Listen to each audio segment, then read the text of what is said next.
லைவ்ல எல்லாரும் பேசிட்டு இருக்காங்க. அந்த காலத்துல எல்லாம் நல்ல வயசாகிறது வரைக்கும் எல்லாருக்கும் குழந்தை பிறந்துச்சு. இப்பல்லாம் அப்படி இல்ல.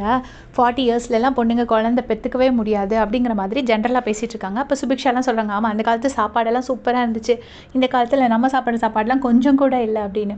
அப்ப பாரு சொல்றாங்க, அதுதான் எங்க அம்மா சொல்லிட்டே இருக்காங்க. சீக்கிரம் குழந்தை பெத்துக்கோடி, சீக்கிரம் கல்யாணம் பண்ணிக்கோடி, சீக்கிரம் கல்யாணம் பண்ணாதான் சீக்கிரம் குழந்தை பெத்துக்க முடியும் அப்படின்னு சொல்லிட்டு எங்க அம்மா எனக்கு அட்வைஸ் பண்ணிட்டே இருக்காங்க. ஆனா எப்படி இருந்தாலும் எங்க அம்மா அப்பாவோட ஜீன்ஸ் எனக்கு வேலை பார்க்க தானே செய்யும். அந்த ஸ்ட்ரென்த் இருக்குல்ல, ஸோ நான் அதை வச்சு பழிச்சுக்குவேன் அப்படிங்கிற மாதிரி பாரு சொல்லிட்டு இருக்காங்க. அப்போ ஒருத்தராக விக்ரம் என்ன சொல்கிறாருன்னா, அவங்க அப்பாவுக்கும் அம்மாவுக்கும் கல்யாணம் ஆகி 13 வருஷம் கழிச்சு தான் அவர் பிறந்தாராம். அவங்க அம்மாவுக்கும் அப்பாவுக்கும் கல்யாணம் ஆனது 1981. ஆனால் 94 தான் அவர் பிறந்திருக்காரு. 13 வருஷம் குழந்தை இல்லாமல் தான் பெற்றிருக்காங்க அப்படின்னு சொல்லிட்டு அவர் சொல்லிட்டு இருக்காரு.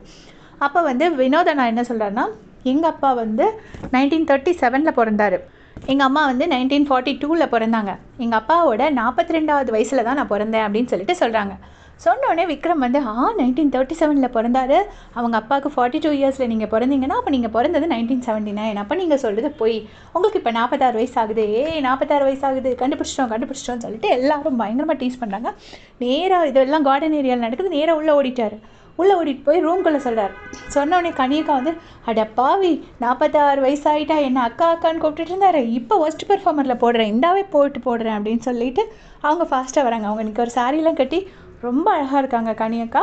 நேராக இங்கே வெளியில் வராங்க. வந்துட்டு வினோத் நம்ம கூப்பிட்டுட்டு, என்ன ஒரு மனசாட்சி இல்லாமல் இவ்வளோ நாள் அக்கான்னு சொல்லிட்டீங்களே, இதுக்காக கண்டிப்பாக ஒஸ்ட் பெர்ஃபார்மரில் போடுவேன், டெஃபினட்டாக நான் போடுவேன் அப்படின்னு சொல்லிட்டு இருக்காங்க.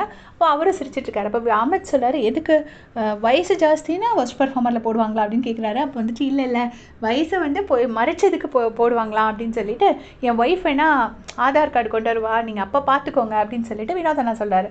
நான் கால்குலேஷன் போட தெரியாமல் தப்பாக சொல்லிட்டேன், உங்களை மாதிரி எனக்கு கால்குலேஷன் போட தெரியல, அவ்வளோதான், அதனால நான் அப்படி சொல்லிட்டேன், எனக்கு இப்போ கரெக்டாக சொல்ல தெரியல, பட் எனக்கு அவ்வளோ வயசு ஆகலை, என் உண்மையான வயசு என்னங்கிறது தெரியும் அப்படின்னு. அப்போ கமர்தன் சொல்கிறாரு, இப்போ என்ன அவர் 30ன்னு சொன்னாலும் நம்புற மாதிரி தான் இருக்காரு, 40ன்னு சொன்னாலும் நம்புற மாதிரி தான் இருக்காரு, 46ன்னு சொன்னாலும் நம்புற மாதிரி தான் இருக்காரு, அதுதானே வேணும் அப்படின்னு சொல்லிட்டு கமர்தன் சொல்கிறாரு. சொன்ன உடனே வினோத் சொல்கிறாரு, இப்போ வயசு தான் சொல்லிட்டு அது எதுக்கு நீங்கள் இவ்வளோ பெருசாக்குறீங்க அப்படின்னு சொல்லிட்டு விக்ரமை பார்த்து கேட்குறாங்க. உடனே விக்ரம் சொல்கிறார், இது ஒரு ஜோக்கு தானே, சும்மா ஃபன்னுக்கு தானே பண்ணுறோம் அப்படின்னு சொல்லிட்டு விக்ரம் சொல்கிறாங்க. இதே மாதிரி அப்படியே செஞ்சுக்க சேனல் சப்ஸ்கிரைப் பண்ணிக்கோங்க. தேங்க்ஸ் ஃபார் வாட்சிங்.